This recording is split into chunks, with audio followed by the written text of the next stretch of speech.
welcome. Thank you all for skipping lunch if you're here. Welcome to my talk on attacking network infrastructure. My name's Luke.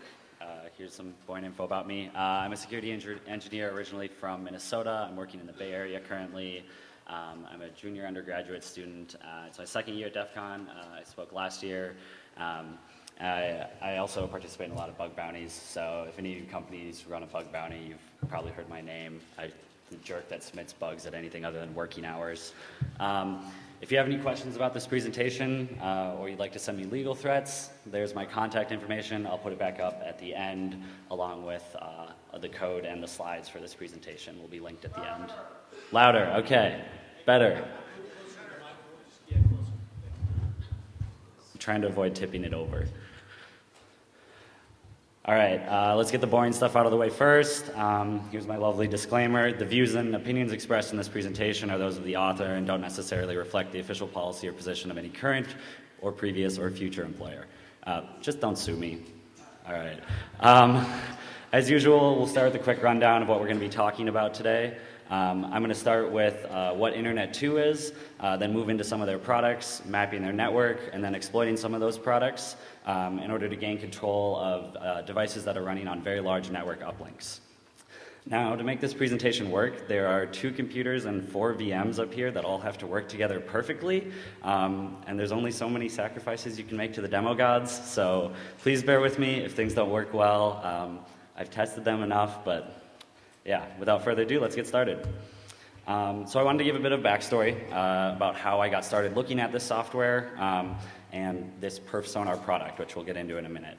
The university I attend has a nice website full of information about what applications and services are available to me as a student. When I'm bored, I like to browse around and see excuse me, what I'm able to access. It's kind of amazing what an EDU email address grants you these days.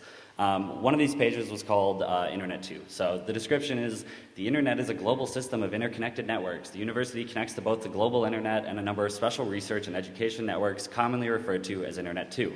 These research provide high bandwidth connectivity, enabling and supporting research collaborations, educational opportunities regionally, nationally, and around the world. Basically, it's a private fiber network run between universities. It's used for sharing all sorts of research data that would take a very long time to transfer over the standard internet. If you go to their website, you find an even more boring description about how Internet 2 is a community of research and leaders and academia, and basically it's just a consortium of universities. There are some corporations and some government agencies, but it's mainly universities connected to this, and it's mainly used for sharing research. But one of the other things they do is they create software for all of the people in this consortium. So they share the software between all of the companies and universities that participate, and in doing so, they also share vulnerabilities between each other, since they're all running the same software. They also do collective bargaining on everything from AWS to Splunk to VMware. Basically, it's there to benefit all of the companies that participate. The other thing that it is a private network. So this is what I was talking about. This is a map of their actual dark fiber. It totals about 8.8 terabits a second of optical capacity and about 100 gigabits a second of Ethernet capacity. Again, it was mainly developed for sharing research and technologies between universities. Now I get really excited when I see something like this, because it's not just a whole bunch of blinking lights, but these are additional routing paths between each of the nodes on this network. And Internet 2 has been around since 1997, and a lot of people didn't really care about security back then. And so there's a whole lot of risk here where these routing paths might be trusted or might be not even considered by some security teams because they've been around for so long. So in addition to the actual network, like I said, they produce a variety of products. Actually, most of these products are open source, which is really nice. They're, the most popular one they have is called Shibboleth. It's a federated identity management system. Essentially, it's a really nice SAML provider. It's really extensible. If you've ever done any penetration testing on pretty much anything running at a US-based university, it likely interacted with Shibboleth for authentication. But Shibboleth is their most popular product. It's been poked at by some other people before, so I wanted to look at some of their other stuff. They have a lot of tools in the performance and analytics category. So because they run these fiber networks, they need to maintain the health of these networks. And so they do that through a tool called bandwidth control, which is essentially a wrapper around iPerf. It does a lot of the hard work in setting up a receiver and a sender on either end. NDT is a diagnostics tool. OWAMP is one-way ping. And then Perf Sonar is a wrapper around all of those tools. And it's essentially an ISO you download. And you can install it on one of your servers, and it makes scheduling bandwidth control tests and OWAMP tests really easy. We'll look at what it actually looks like in a minute. First off, I just explained what Perf Sonar is. To give a closer example, if we are here in Las Vegas, if you look at the Las Vegas node, and the network operator in Las Vegas wanted to make sure that their fiber connection to Salt Lake City is remaining solid, they would set up a Perf Sonar instance in Las Vegas and a Perf Sonar instance at Salt Lake City, and because they're all part of the same network, they collaborate, and basically you'll set up tests to run, say, every 24 hours, and it'll alert you if the network goes down or if performance starts degrading. All right. So I'm going to actually look. I have two instances set up here, two Perf Sonar instances. They're called Impact and Torpedo for easier things here. So you can see they're on the same network. Woo! And so I'm going to run a quick bandwidth control test here. So this is just showing how some of their tooling works.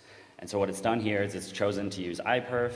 You can customize this. You could say I want to use ThruLay or I want to use iPerf 2 or 3. And then it schedules a test between the two, because the way iPerf works, you need both ends to agree on when to set up a receiver and what ports to use. And then once that time goes, we have our info here, so we can see we've got about a gigabit a second, which makes sense since both of these hosts are running on gigabit connections. All right. Now let's look at the actual toolkit website. So this is if it loads, this is the actual Perf Sonar interface. So this is what their web interface looks like. So it's essentially just a GUI for that tool I just used. So you can see here, I've set up a test to run every half an hour between Impact and Torpedo, and we can see there's the last time the throughput was 600 megabits a second. I can pull up and look at a graph of how that's changed over time. Now, since this is a virtual machine, there's big gaps here, but it's easy for a network administrator to look at this and kind of see what's happening on their network. All right, back to the actual presentation. So one of the things I like to do when I'm first approaching a product is, when I'm looking for issues, is look at what mistakes have already been made in the past. So developers tend to make the same mistakes over and over again. It's just how it is right now in the industry. And so I went through, Perf Sonar used to be hosted on Google Code. Their website is back up. It was down because of the whole Google Code being deprecated. So issue 783 was found. And basically, it's a vulnerability in the web interface that I just showed you. It was patched in 2013, and this is the patch for the issue. So if you look at this, it's pulling in Perl's libxml library, and it's adding an external entity handler that just always returns an empty string. So we're going to look at what an external entity is, and then how to exploit them in the real world. So if we start with a simple XML file, hopefully everyone can see this, we have a list of all the presentations I've given. So we have the name, the location, and then the author. And the author is always going to be the same every time. It's always going to be Luke Young. XML has this feature where you can define an entity. So I've defined an entity called ly with the value Luke Young. And then I can just reference this entity with an ampersand, the name of the entity, and a semicolon. That way, if I ever changed my name, if I got married, I can just edit it here, and it'll update throughout the rest of the XML document. And most XML parsers support this by default, so when you go to get the value within Python or whatever you're using, it will just return Luke Young. It happens transparently. One of the most popular attacks with this was something called the billion lols attack. So basically, it's a denial of service issue. So you start with a single entity, you define an entity that includes that one 10 times, define another one that includes that entity 10 times, and you get an exponential growth here in memory when a XML parser tries to unserialize this XML. And for the most part, this actually here expands to something like 16 gigabytes of memory, and will actually crash most applications that have XML entities enabled. But denial of service vulns in this context are kind of lame. Just crashing this software is boring. It's not something we're looking for. So the more interesting feature of XML is something called external entities. So you can define a system entity with a file URL. And basically what this will do is it will actually load the contents of that file and inject it into the XML. So in this case, I'm going to load in Etsy password and fill it in right here. This was originally intended for people that have multiple XML files, and they can actually include other XML files within that. That way you just load in one and it magically pulls in all the rest of the files, but you can have a nice folder structure where you don't have to have everything in a giant XML file. However, there's obviously a lot of potential for abuse here because you could actually include a file from the system. So back to the actual issue. The patch for this issue was to make, whenever loading an external entity, it will return an empty string. That will not prevent the denial of service issue we just referenced, but anytime we try to do something like load a file URL, that will fail. So first thing I'm just going to do, I'm going to take, I've actually rsynced the file system off one of these devices, and I'm going to just search for libxml new without an external entity handler defined. So we're looking to see if they missed anything, or if someone added new endpoints where they forgot to add this patch. And if we run it right here, we've immediately got off the bat 13 matches of potential ways to get into this application using external entities.